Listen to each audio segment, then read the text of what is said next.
여러분 안녕하십니까. 밤사이 스웨덴에서 열린 북미 비핵화 협상이 결렬됐습니다. 7개월 만에 재개됐던 북미 협상이 다시 위기 국면에 빠져들까 걱정입니다. 오늘 이 문제 긴급 진단해보겠습니다. 어젯밤에는 검찰 개혁을 촉구하는 촛불 집회가 다시 열렸습니다. 광화문 보수단체 집회가 사흘 전이었습니다. 정치는 간데없고 군중 집회만 남았다. 정치권의 자성을 촉구하는 목소리도 높습니다. 이루진다 라이브, 먼저 빅데이터 분석을 통해 확인된 지난 한 주 주요 이슈부터 보시겠습니다.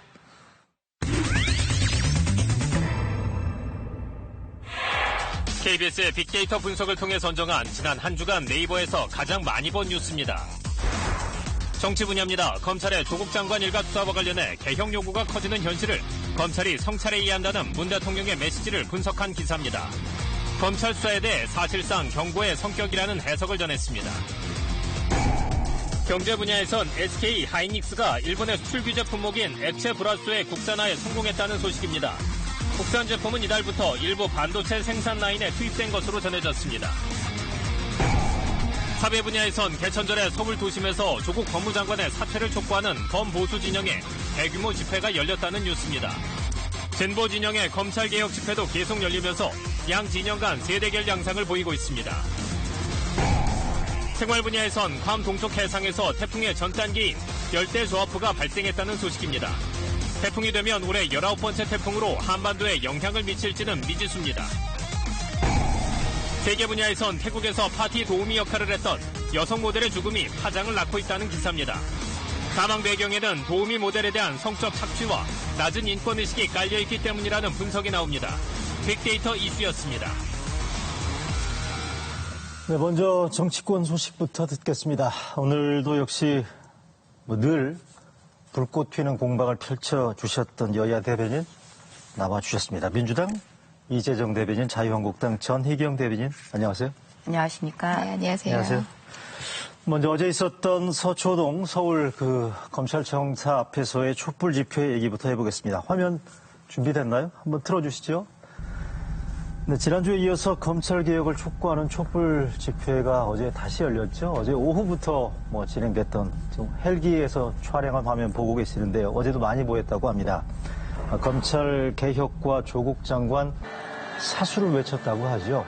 지금 보고 계시는 거는 어제 검찰청사 앞에서 있었던 촛불 집회, 검찰개혁을 촉구하는 집회를 보고 계시는 거고요.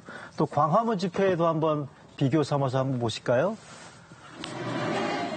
10월 3일에 있었죠. 방금 전에 보셨던 서초동 검찰청사 앞에서의 촛불 집회, 검찰개혁 촉구 집회에 맞선 일종의 맞불 집회 형태였는데 방금 보셨던 화면하고 비교해서 보실 필요가 있을 것 같고요. 어제 집회하고 광화문 집회 한번 두 개 화면 비교해서 보실까요? 틀어주시겠습니까? 네. 네, 좌측에 있는 게 서초동 검찰개혁 집회고 오른쪽에 있는 게 광화문 조국 장관 사퇴를 촉구하는 집회인데 얼마나 모였는지 두 집회에 대해서 규모에 대해서는 얘기를 하지 않겠습니다. 판단은 시청자분들께서 하시면 될 것 같고요. 100만 명이네, 200만 명이네, 300만 명이네 이런 소모적 논쟁이 사태의 본질을 흐린다는 얘기들이 많으니까 여기 군중 규모에 대해서는 오늘 얘기를 하지 않겠습니다. 어쨌든 어제 있었던 촛불 집회 먼저 얘기를 하자면 민주당에서는 지난주에도 검찰 개혁 열망을 확인한 집회였다라고 했고요. 어제 역시 비슷한 평가를 내렸다고 볼 수 있겠죠? 네, 맞습니다. 네. 광장에 시민들이 모일 때는 특정 이슈에 대해서 요구할 때가 있고요. 그리고 또 거대 담론에 대한 요구가 있을 때가 있습니다. 네. 연이어 집회가 이루어지는 가운데 처음에는 조국 후보자에 대한 이야기에 초점이 맞춰져 있었다고 하면 지금 점점 서초동 촛불은 검찰 개혁, 지난 몇십 년간 시도했어도 결국 불발에 그쳤던 검찰 개혁에 대한 완성을 요청하는 그런 요구하는 국민들의 목소리가 드높았고요. 네. 실제 그 시민들 구성의 어떤 목소리의 면면들을 보면 다양한 색채들이 존재합니다. 물론 광화문 촛불도 마찬가지일 겁니다. 조국 수호라는 팻말에 그 고스란히 그 말 자체에 보다 힘을 싣는 시민들도 없지 않겠지만 네. 큰 틀에서 검찰 개혁을 위해서 난 나왔다 등등 해서 특정 이슈에 천착하지 않는 모습들 갈수록 좀 확산되는 모습이 보이고 있다는 생각이 들고요. 네. 여의도 정치가 지금 국감이 시작되는 중이기도 하지만 또 20대 국회 마지막 개혁 과제를 논의할 수 있는 정기 국회거든요. 예. 그런 측면에서 광장의 목소리들을 뭐 여야 모두 공히 우리 제도권 안으로 담을 필요가 있다는 생각을 깊이 하고 있습니다. 광장의 목소리를 제도권 안으로 담을 필요가 있다. 어제 현장에서는 또 보수단체의 맞불 집회도 있었단 말이죠. 10월 3일에 광화문 집회를 어쨌든 주도했던 자유한국당 입장에서 볼 때 어제 집회를 또 보고서도 하실 말씀이 꽤 있을 것 같습니다. 네, 광화문의 10월 3일은 정말 대단한 역사의 현장이었다 이렇게 생각을 합니다. 네. 앞서 진행자께서 여러 가지 이제 말씀을 주셨지만 저희는 그렇게 생각합니다. 아직까지도 참 이 한국의 여론 지형이 좀 기울어져 있구나. 이 10월 3일에 그 많은 사람들이 다 전부 보수단체에서 나왔겠습니까? 얼마나 많은 자발적 시민들이 참여를 하셨습니까? 여기에 숫자는 소모적 논쟁이다라고도 말씀을 하셨는데 네. 애초에 참석 인원에 대한 그야말로 소모적 논쟁이 불을 붙은 것은 주최 측이 얘기하는 대로 그것을 기사화시키고 도저히 페르미 기법이나 유동인구, 대중교통수단 이런 것들을 봤을 때 가당치도 않은 숫자를 이야기하고 그걸 더불어민주당에서 그대로 가져다가 이 논평을 내면서 기정사실화되는 이런 문제 때문에 사실 숫자 논쟁이 붙었다는 거죠. 네. 저는 단 한 명이 얘기한다고 해서 그것이 정의가 아니다, 진실이 아니다 이렇게 생각하지 않습니다. 그렇다고 해서 많은 사람들이 또 모였다고 해서 그것이 곧 정의와 진리도 아닙니다. 그러나 문제는 자꾸 우리 사회가 이런 식으로 이제 가고 있으니까 네. 10월 3일 같은 경우에는 이건 숫자로 그럼 보여줘야 된다라는 그 많은 움직임들이 있었던 것이고요. 네. 자꾸 이 국민을 분열시키고 대립시키고 이렇게 가서는 안 됩니다. 대의민주주의라는 엄연한 논의의 장이 있는데 네. 광장에서 판이 자꾸 열려서도 안 되죠. 어제는 정경심 교수가 검찰청에서 조서 확인을 아마 하는 시간에 그 얘기는 있다. 다시 촛불 하겠습니다. 집회가 열렸을 겁니다. 네. 제가 그 말씀을 드리는 이유는 이것이 대통령 그리고 집권 여당의 또 그 의원 예. 그리고 촛불까지 이게 총동원이 돼서 살아있는 권력에 대해서 수사하는 검찰에 대한 명백한 압박이 되고 있다라는 점입니다. 네네. 그것은 대한민국 법치주의를 후퇴시킬 수 있는 네. 행태이기 때문에 그것에 대해서 우리가 경계를 해야 한다. 네. 대통령부터 자중하셔야 된다. 이렇게 봅니다. 어제 촛불 집회가 검찰에 대한 압박이 될 수 예. 있다라는 지적에 대해서 어떻게? 제가 광화문에서 촛불을 들고 있는 분들, 일부 과격한 분들에서 폭력 사태까지 벌어지고 심지어 뭐였나요? 자유수요 국가원로회의는 국가 전복적 상황까지 카톡으로 뿌려대면서 인원을 동원했던 내용에서 굳이 이야기하지 않았습니다. 왜냐하면 광화문에서 촛불을 들고 있는 시민의 그 본질적인 어떤 요구의 목소리도 여당은 경청하고자 했기 때문입니다. 네네. 그럼에도 불구하고 아쉬운 점은 지금 계속 공론을 분열의 프레임으로 가져다 보시는 분은 야당입니다. 그러고 싶으시겠죠. 집권 여당에 대한 사실상의 거의 적극적인 지지 자체가 그간 부러우셨던 건지 네네. 광장에서 환호하는 시민들에 도취하신 건지 제가 확인을 해봤더니 9월 23일부터 10월 21일까지 매일 내내 집회한다고 신고를 해놓으셨습니다. 그것도 예. 광화문이라고 하면 상징적으로 볼 수 있는 세종문화회관 앞 그리고 또 소라광장부터 서울광장까지 시청광장까지 집회 신고를 해놓으셨어요. 그냥 국회 열 마음이 없으셨던 거죠. 국감할 생각이 없으셨던 건가 하는 생각이 들더라고요. 심지어 태풍 미탁의 피해가 국민들에게 상처를 주고 있던 그날조차도 지역 의원들조차도 광화문 광장에 있었습니다. 사실상 공천을 위한 줄서기에 얼굴 비추기 위한 것이 지역민의 아픔보다 더 소중했던 거죠. 저는 그렇게밖에 해석할 수 없었습니다. 네네. 자유한국당이 동원 문제라는 숫자 문제에 천착하셨던 것이 사실입니다. 그걸로 인해서 프레임 전쟁이 일어났는데요. 네네. 물론 말씀하셨듯이 지적하셨듯이 언론의 시각도 있었겠지만 그와 같은 방식으로 집회를 공당의 어떤 정치적 이유를 목적으로 활용하지 않았으면 좋겠습니다. 예. 명백히 말씀드리건데 자유한국당에 의한 실질적 집회가 열리지 않는 유령 집회 네. 이제 그만하시죠. 국회를 들어오시고 남은 집회 그 신고는 좀 철회를 하시면 어떨까 하고 권해도 봅니다. 민주당에서는 그간에 있었던 한국당 주최의 장외 집회 부분들에 대한 문제 제기인 것 같아요. 동원론도 다시 제기를 하는 것 같은데 한국당에서는 어떻게 반박하실지. 참 집회하면은 자유한국당이 떠오르는 사람이 얼마나 있겠습니까? 광장, 집회, 촛불 이거 다 더불어민주당의 키워드 아니었습니까? 그래서 오늘날 정권 잡고 그 자리에들 계신 거 아니에요?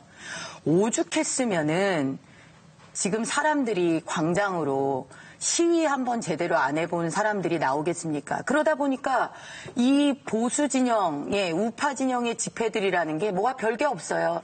태극기 들고 있고 촛불 들고 앉아 있고 이런 거죠. 화려한 소위 말하는 좌파 진영의 집회하고는 참 다르죠. 이런 것들을 그렇게 집권당에서 자유한국당에 동원한 집회다 이렇게 매도를 하실 일은 아닌 것 같고요. 네. 오히려 늘 준비되어 있는 진영의 핵심 행동 세력을 통해서 사실상 대통령과 청와대와 집권여당과 궤를 맞추는 검찰청 앞에 집회야말로 관제 집회 아닙니까?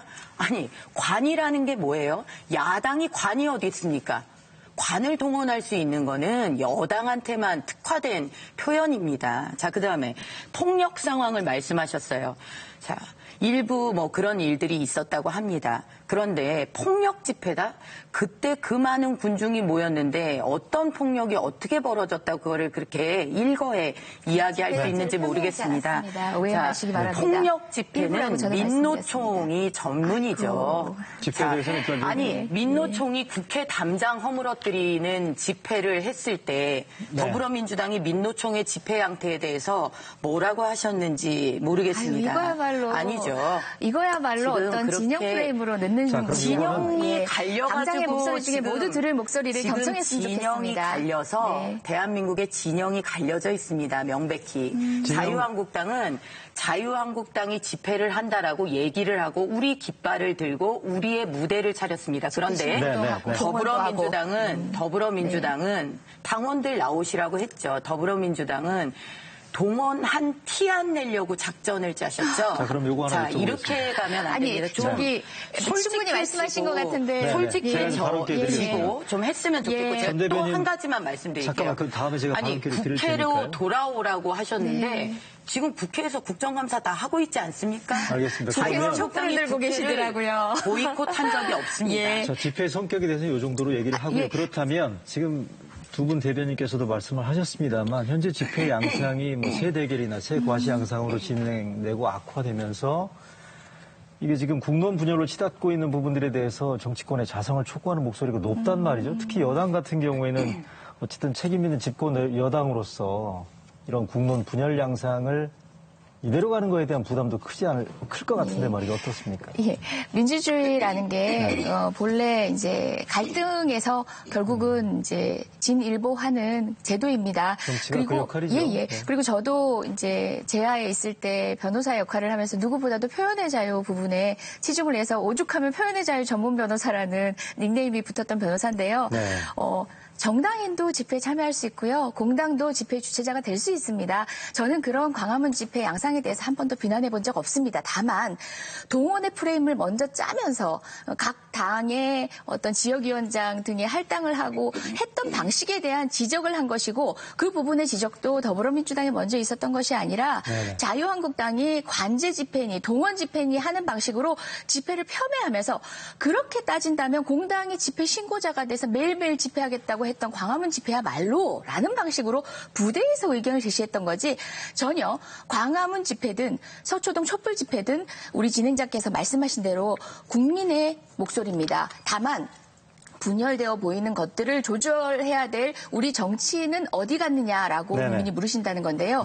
저는 지금 자금의 광장의 목소리가 소모적인 것이 아니라고 생각합니다.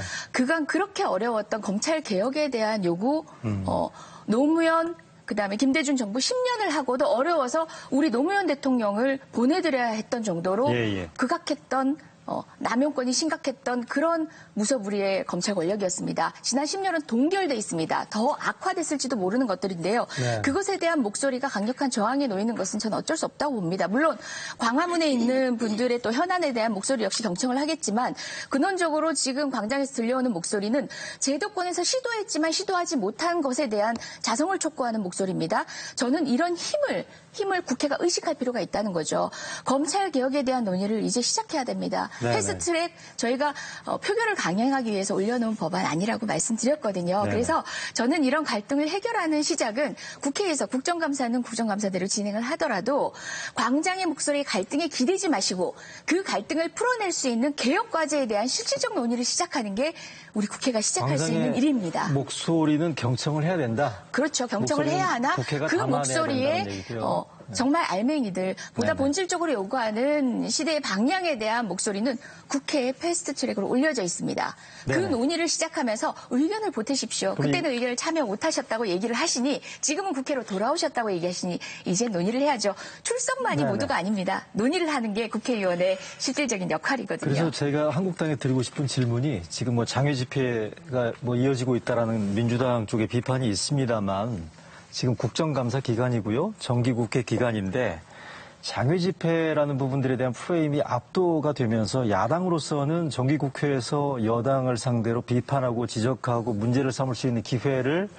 오히려 좀 기회를 좀 찾는 게 아니냐 이런 식의 비판도 있단 말이죠. 여기에 대한 반론이 있다면 어떻게 말씀하시겠습니까? 그거는 잘못 알고 네. 계신 겁니다. 저희는 국회를 보이콧한 적이 없습니다. 의사 일정들을 다 진행하고 있고 국정감사도 진행을 하고 있죠.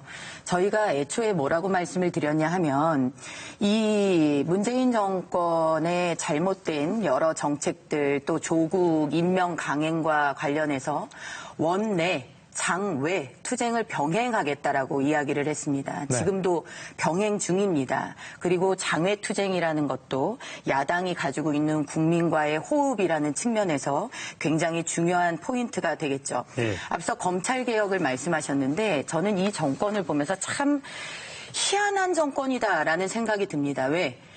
지금 2달여 전에 살아있는 권력도 수사할 사람에 충성하지 않는 최고의 검찰총장이다라고 치켜세우면서 윤석열 총장을 임명한 사람이 다른 대통령입니까? 문재인 대통령 네. 본인입니다.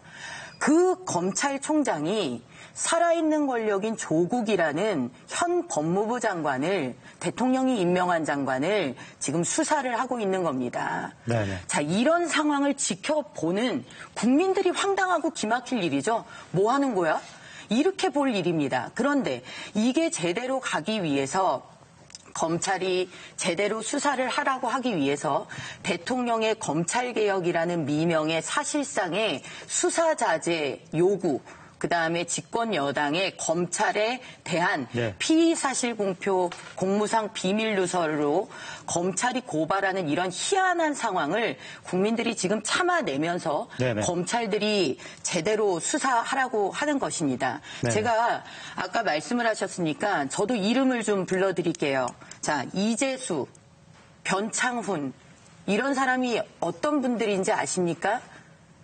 적폐 수사하라고 검찰한테 적폐 수사하라 그러면서 그 과정에서 모멸감을 이기지 못하고 유명을 달리하신 네네. 극단적 선택을 하신 분들입니다. 검찰개혁 부분들을 좀 이따 다시 얘기를 그때 할게요. 검찰 개혁에 대해서 이 정권이 이야기한 적 있습니까? 예. 박찬주 본인의 군인의 평생 명예를 잃고 별건 수사 당하다 무혐의 났는데 그때 검찰 개혁을 이 정권이 이야기한 적 있느냐는 끊임없이 겁니다. 이야기했죠. 한시도 멈춘 적이 없었던 게 오로지 검찰 개혁의 조국을 모습이었습니다. 놓고서만 이야기하는 검찰 개혁이 제대로 된 검찰 개혁, 진심이 담긴 검찰 개혁 요구로 들리지 않고 네네. 압박. 그야말로 정리하시죠. 검찰에 대한 압박으로 들리는 네네. 이유가 바로 여기 있습니다. 검찰 개혁으로 해서 그쪽 맞아. 이따가 다시 저희 예. 질문을 드릴 텐데요. 지금 앞에서 우리가 장외 집회, 군중 집회에 대한 문제 제기와 관련해서 얘기를 나누다 보니까 지금 검찰 수사에 대한 네.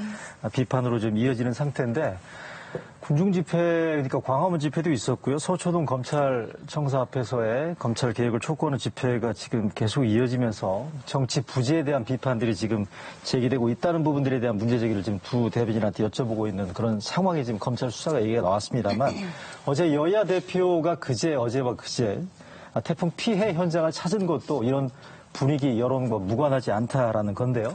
두 당 대표 현장 발언 먼저 듣고 다시 오시겠습니다. 가능한 한 제2비와 특별교훈제를 활용해서 가능한 빨리 복구할 수 있도록 당정협의를 바로 내일 일요일에도 갖도록 그렇게 하겠습니다. 저희는 이제 야당이긴 합니다만 또 우리 의원들도 계시고 하기 때문에 정부에 대해서 신속한 조치를 취하도록 그렇게 노력을 하겠습니다. 민주당, 한국당 대표의 태풍 피해 현장 발언 들어보셨는데요. 일단 이해찬 대표의 현장 방문도 마찬가지고요. 어제 보니까 촛불 집회 참석에 대한 자제령을 당 차원에서 내렸다라는 그런 보도도 있는데. 아니요, 그런 사실은 없습니다. 없습니까? 예. 홍익표 대변인 논평도 있었는데요. 그러니까 공식적인 자제령은 아니긴 한데.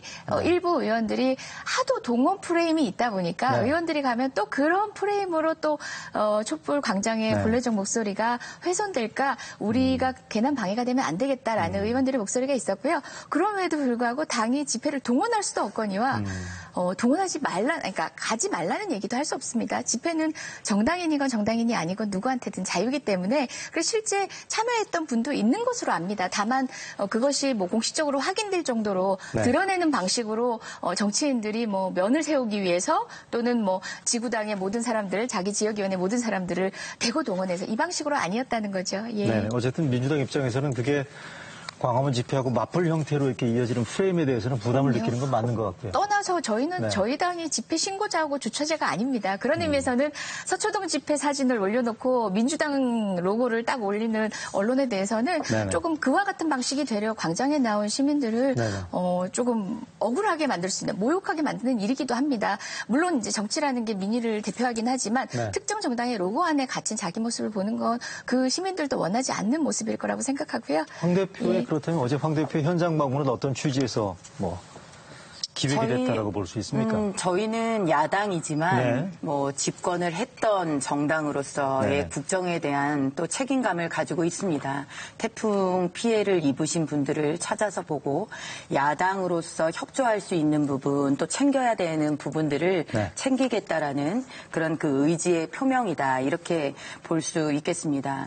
지금 계속해서 그런 말씀을 하세요. 지금 저는 그렇게 봅니다. 이 보수는 사실 광장에 나와본 경험이 없는 세력이다라고 보아도 무방할 정도입니다. 그런데 광장으로 왜 나왔을까? 그거를 자유한국당의 동원 자꾸 이렇게 말씀하시는데 여당은 국정의 무한 책임자로서 정부와 함께 보조를 맞추면서 국정을 이끌어가야 되는 거죠. 더불어민주당이 장애투쟁 집회 신고하고 그러고 있으면 그거는 여당 내놓고 하셔야 되는 거예요.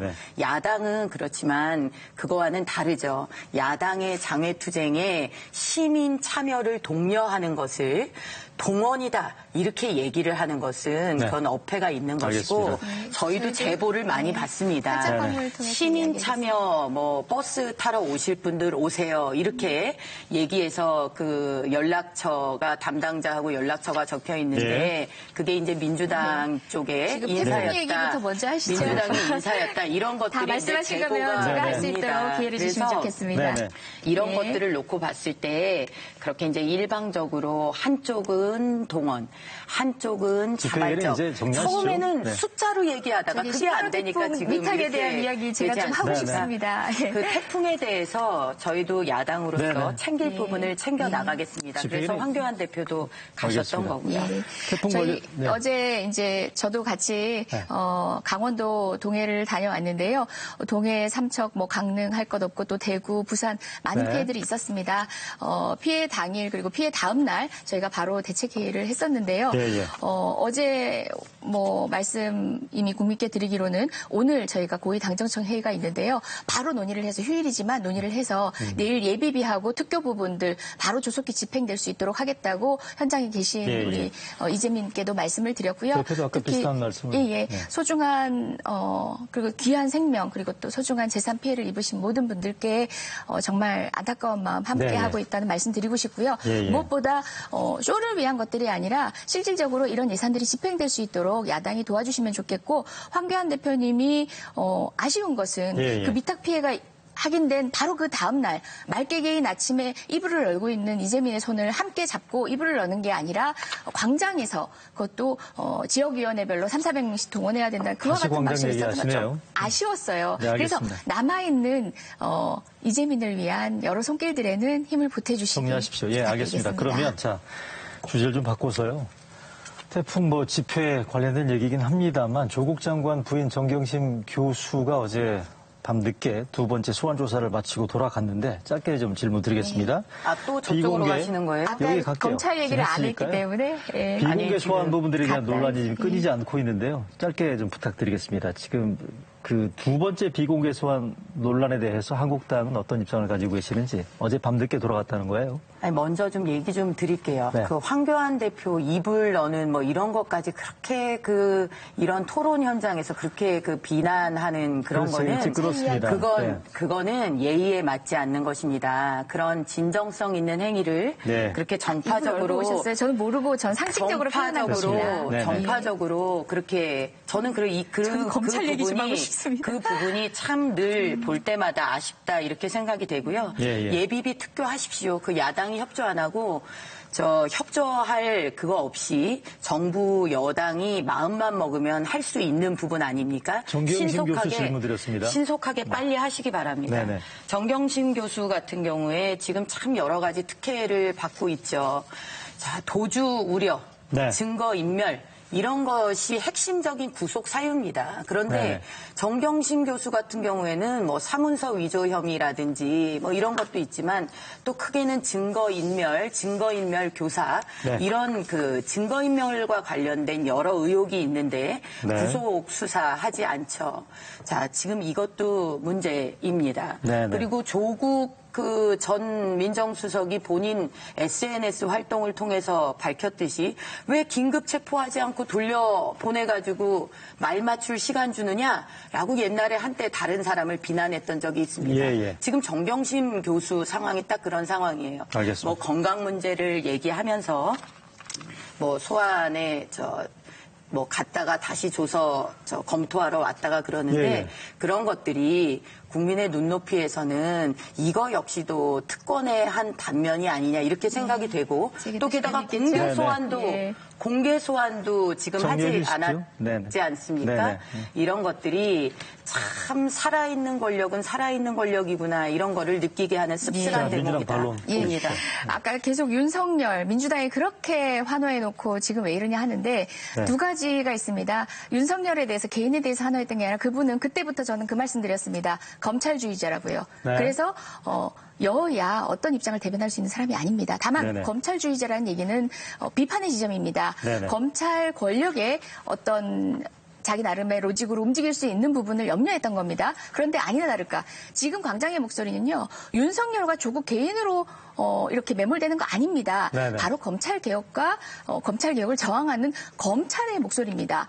저는 지금 네네. 현재 몇 가지 얘기하셨는데 공보준칙이라든지 이런 거 특정 개인, 가족에 관한 수사를 이유로 해서 시작된 거 아닙니다. 다름이 네네. 아니라 김성태 우리 의원님, 전 원내대표님의 KT 특혜 채용과 관련해서 특혜 채용 비리와 관련해서 문제를 하도 제기를 하셔가지고 법무부에서 TF를 마련해서 그때부터 논의해 왔던 거고요. 예. 뿐만 아니라 지금 공개 소환 자체를 하지 않는 것을 특혜라고 이야기하시는데요. 자유한국당 그간 의원님들 공개 소환 안 했습니다. 예. 원칙으로 가는 것들을 특정 시점에 이 사람은 받지 않게 해달라고 하는 것이 이상한 겁니다. 예. 그걸 특혜라고 보시면 안 되고요. 예. 무엇보다 정경심 교수의 건강에 대해서 힐난하듯이 얘기하신 건 정말 심각합니다. 그러지 않으셨으면 좋겠어요. 최소한의 인간적인 이해는 전제로 하고 비판을 하셨으면 좋겠고요. 네네. 무엇보다 사문서 위주 얘기하시는데요.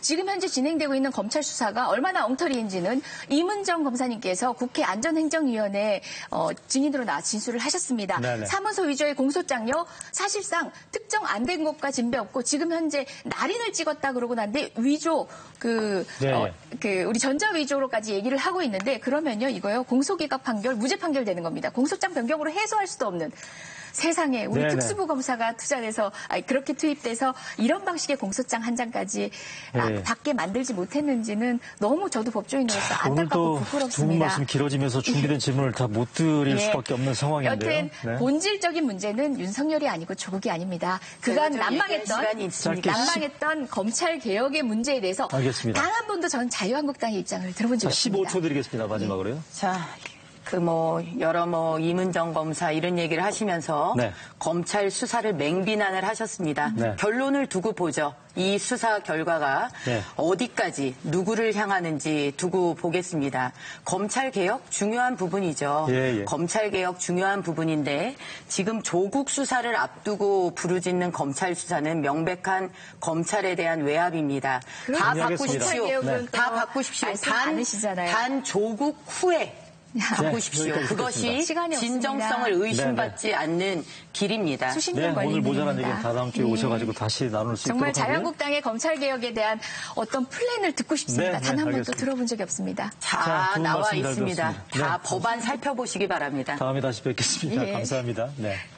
고맙습니다. 네, 정치권 소식 두 대변인 통해서 오늘 들어봤고요. 이어서 이뤄진다는 라이브의 여론조사입니다. 최근 정부가 발표한 분양가 상한제 6개월 유예 조치가 주택시장 안정에 별 도움이 되지 못할 거란 답변이 많았습니다.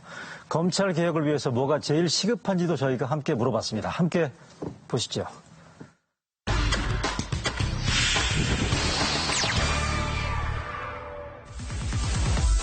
검찰 개혁에 있어 가장 시급한 부분은 무엇이라고 생각하는지 물었습니다.